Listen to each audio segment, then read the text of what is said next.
Good morning, dear children. In our previous class, we have learned about amino acids, different types of amino acids and proteins.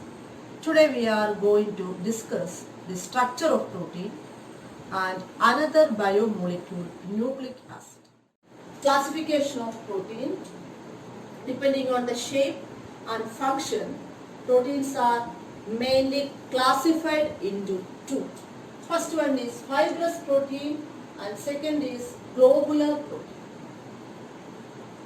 You know that proteins are long chain polymer of alpha amino acid. We have learned about alpha amino acids in our previous class. What is alpha amino acid? Yes, alpha amino acid consists of amino group, that is NH2 group and COH group. Different alpha amino acids combine together to form long chain protein, and the bond present in protein is CONH bond, that is peptide bond. So fibrous proteins are thread-like proteins in which polypeptide chains are lying side by side. So in fibrous protein, these different polypeptide chains are lying side by side, or they run parallel to each other, and these different peptide chains are held together by hydrogen. This is one polypeptide chain. In fibrous protein, there are so many polypeptide chains and they are lying side by side, and one polypeptide chain form bond with another polypeptide chain, and the bond present there is hydrogen bond or disulfide bond. Here this hydrogen bond is formed by bond between oxygen of CO and hydrogen of NH group of another peptide chain. Clear?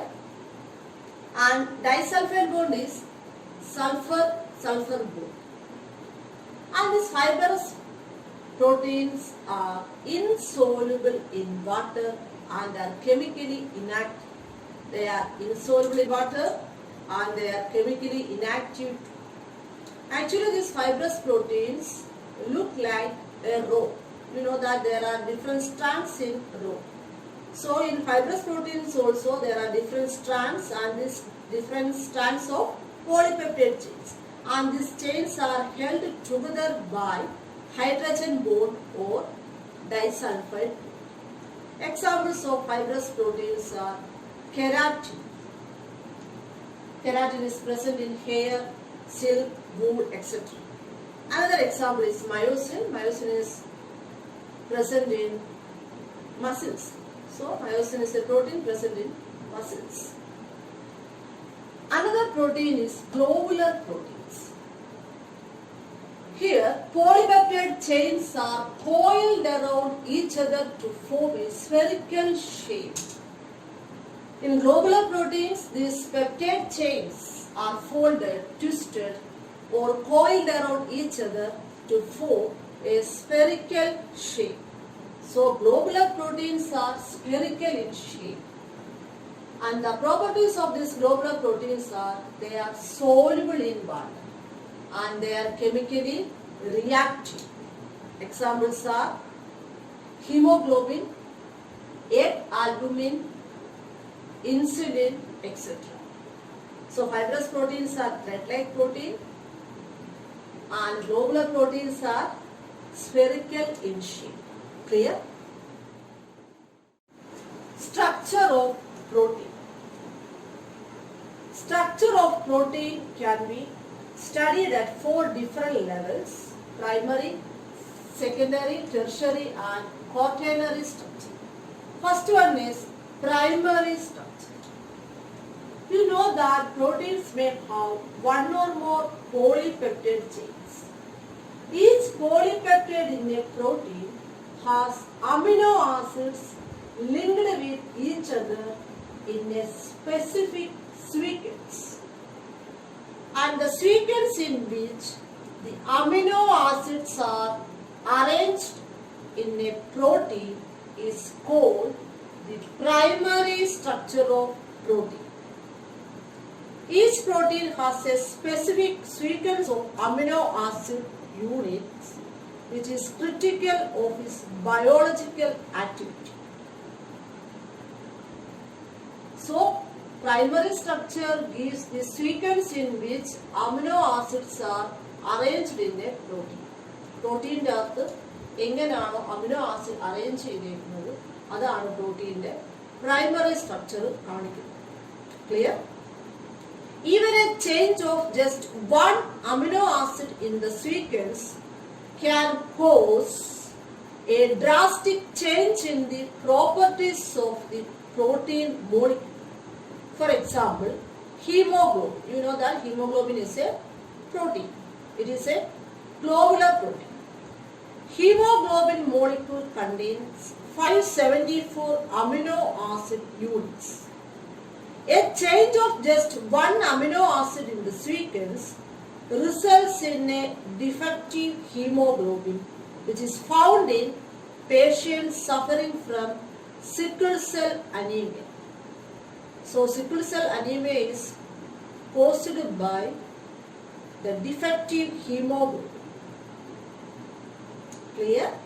So the sequence in which amino acids are arranged in a protein is the primary structure.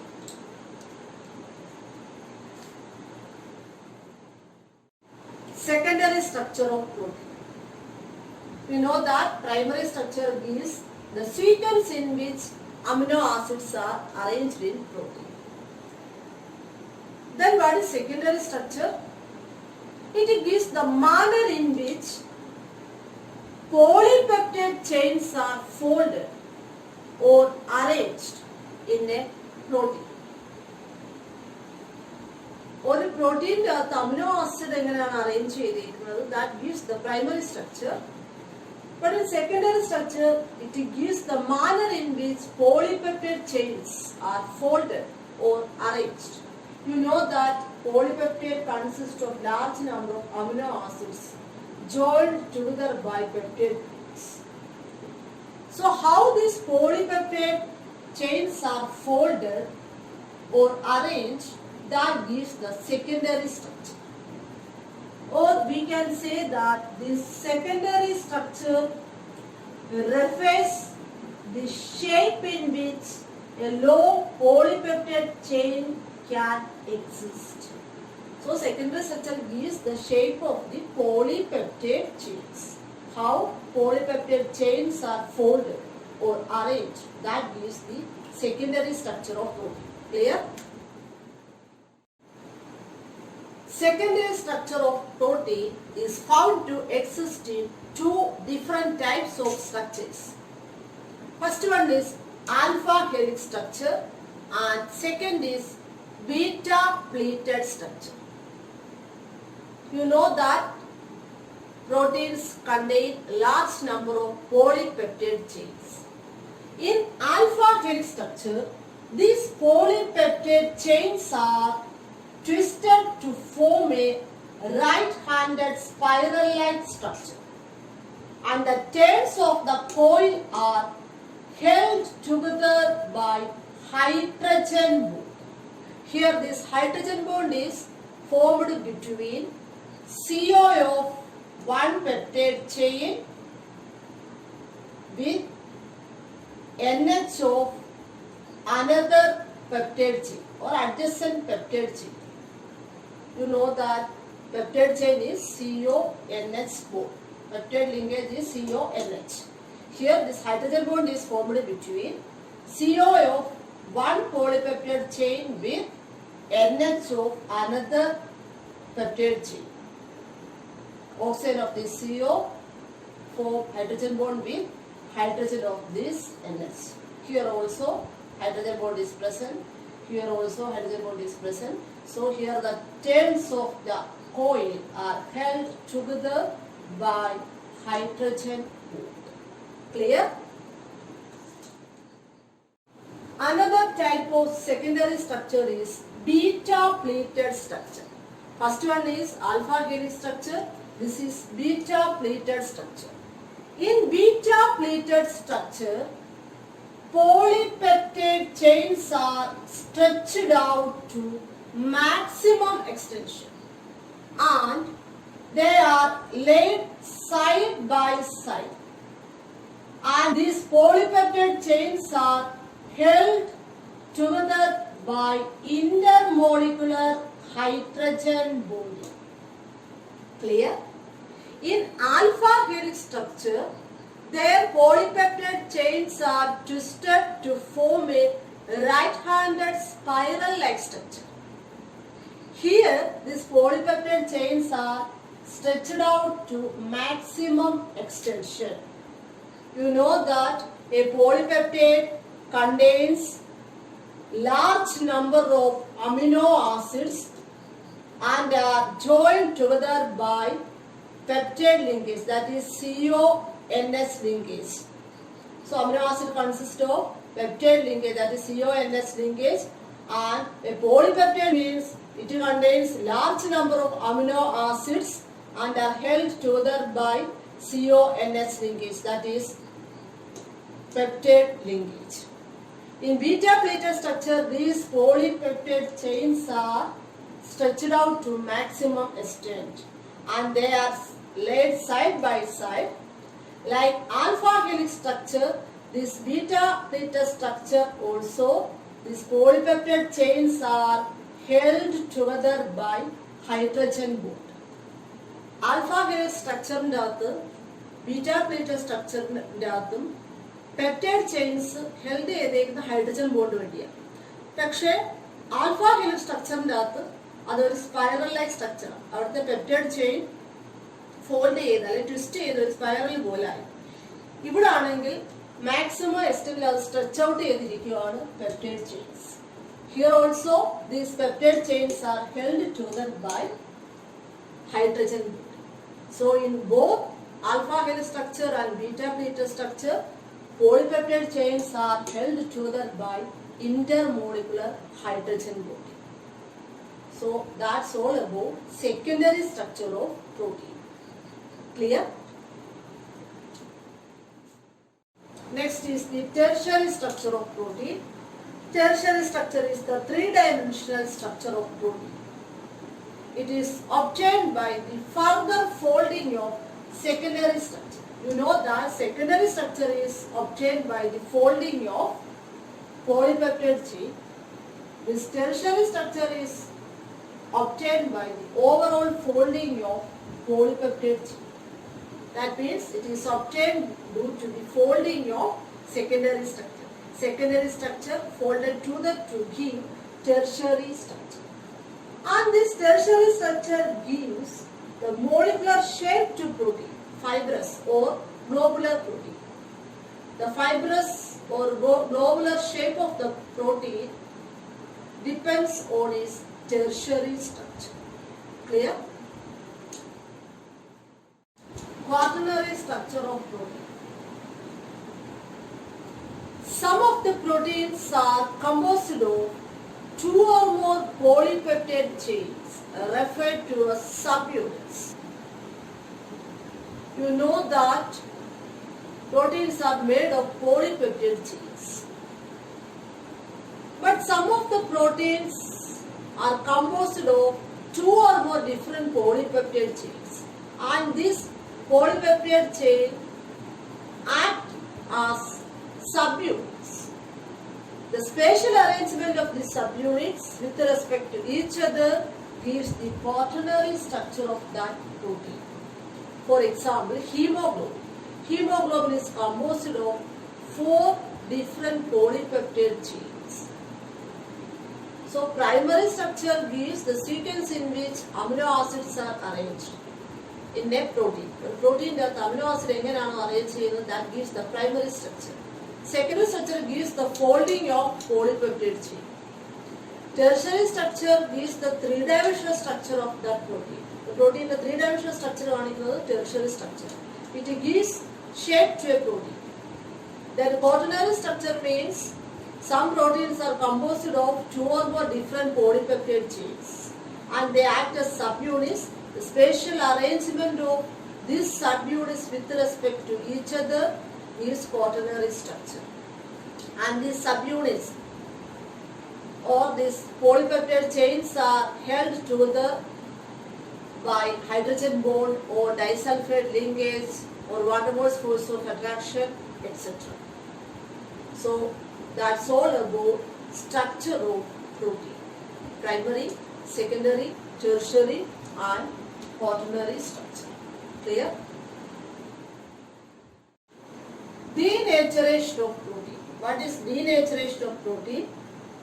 When proteins are heated above a particular temperature or when they are subjected to unusual acidic or basic conditions, they begin to undergo change in their secondary and tertiary structure. This is referred to as denaturation of protein. That means when we heat a protein above a particular temperature or when it is subjected to unusual acidic or basic conditions, then its secondary and tertiary structure will change. That is denaturation of protein. During this process, the protein loses its biological activity also. For example, when egg is boiled, it becomes hard. That is because the soluble globular protein, you know that the protein present in egg is globular protein. When we heat egg, the soluble globular protein present in it is denatured, resulting in the formation of insoluble fibrous protein. So that is denaturation of protein. Clear? Next is nucleic acid. Nucleic acid are polymers composed of repeating units called nucleotides, or we can say that nucleic acids are called polynucleotides because the repeating unit present in nucleic acid is this nucleotides. Then what are the functions of nucleic acid? Nucleic acid direct the synthesis of proteins and they are responsible for the transfer of genetic information, that is the hereditary characteristics. The two types of nucleic acid are DNA, that is deoxyribonucleic acid, and RNA, that is ribonucleic acid. You are familiar with that, DNA and RNA. You have learned DNA and RNA in biology.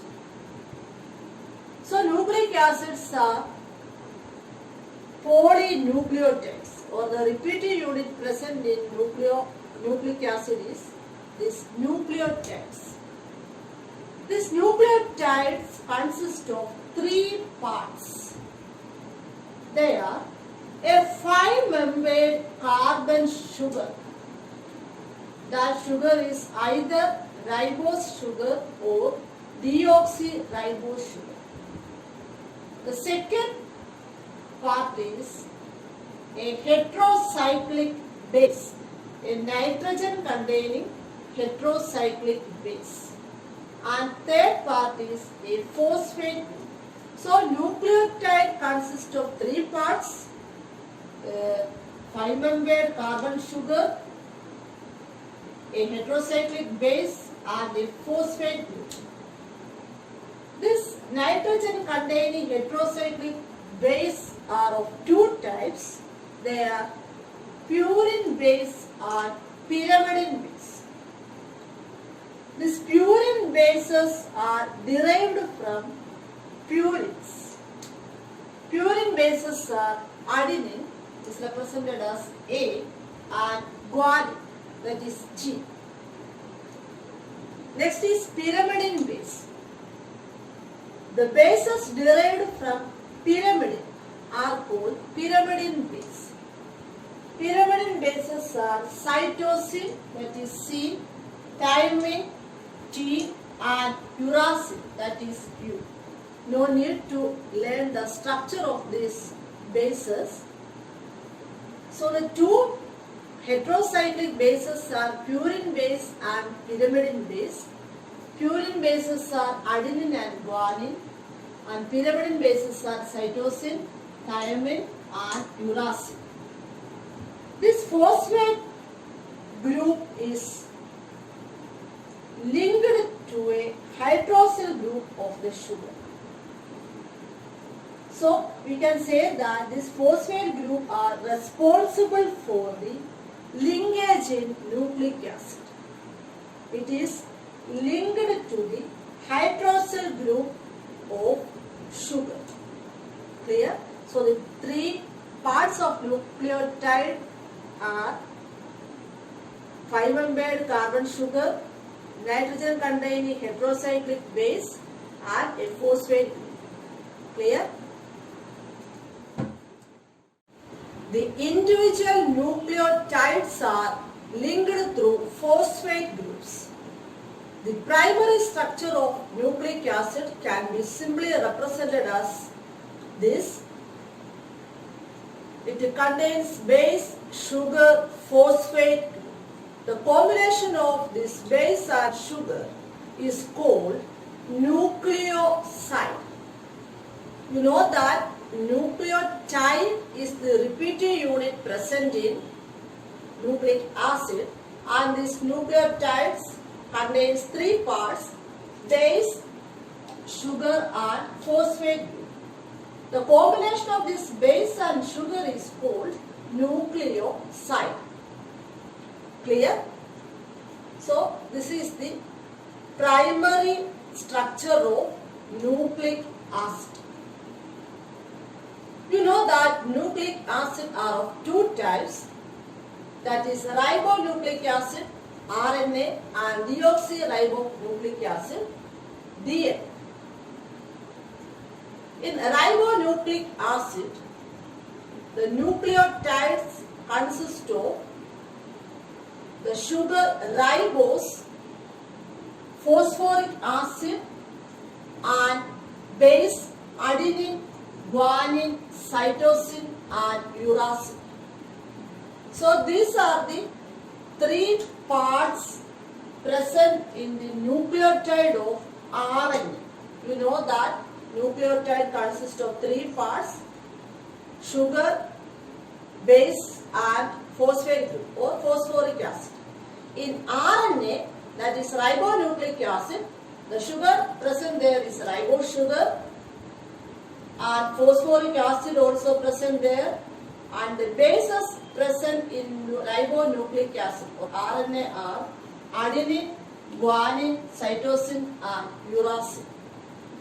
Then this ribonucleic acid or RNA are of three types. They are messenger RNA, ribosomal RNA and transfer RNA. Messenger RNA is mRNA.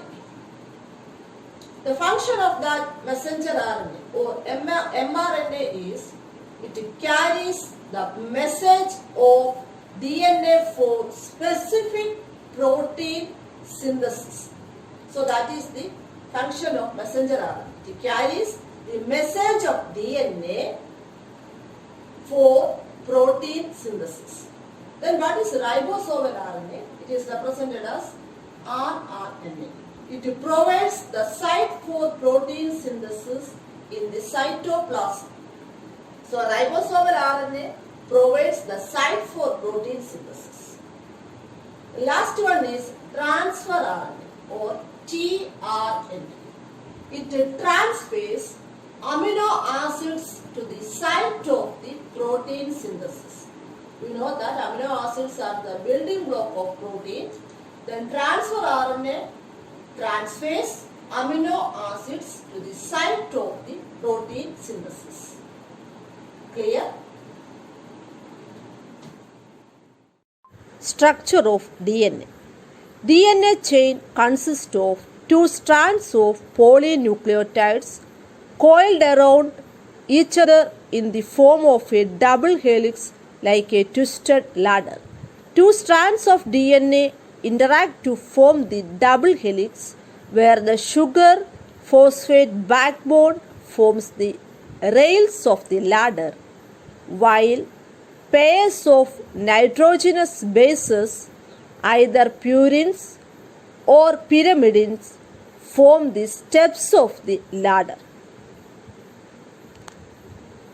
James Watson and Francis Crick determined the double helix nature of DNA using X-ray crystallographic data collected by Rosalind Franklin. The two strands of DNA are held together by hydrogen bonds between specific pairs of bases. Adenine always pairs with thymine. Cytosine always pairs with guanine. As the two strands are held together by hydrogen bonds between specific pairs of bases, the strands are said to be complementary to each other. Notice that the complementary strands run in opposite direction. Let us look the nucleotide pairing in detail. The purine base of one strand is paired with the pyrimidine base of other strand. Two hydrogen bonds are formed when adenine pairs up with thymine. When a guanine base pairs with cytosine, three hydrogen bonds form between the bases. Let us see the differences between DNA and RNA. The first point is DNA carries genetic information, whereas RNA puts this information to work in the cell. So DNA carries genetic information, whereas RNA puts this information to work in the cell.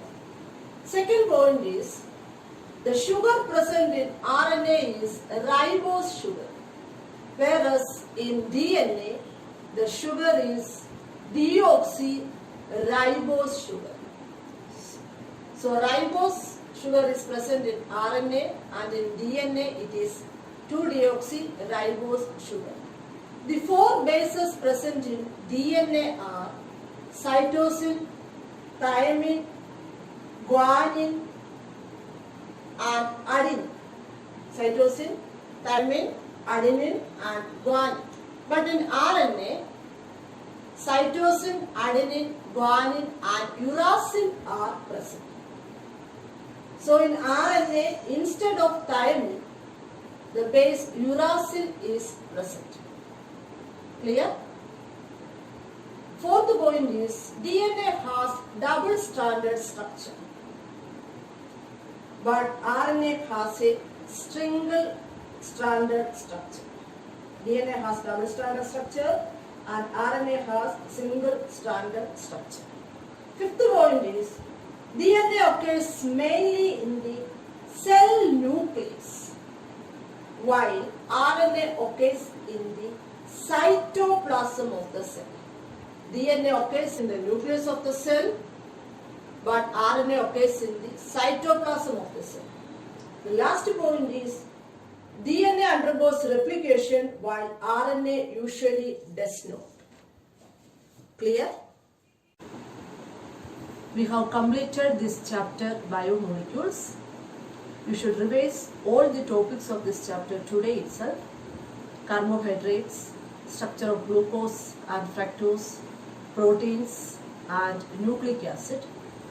Please don't hesitate to contact me if you have any doubt. Thank you.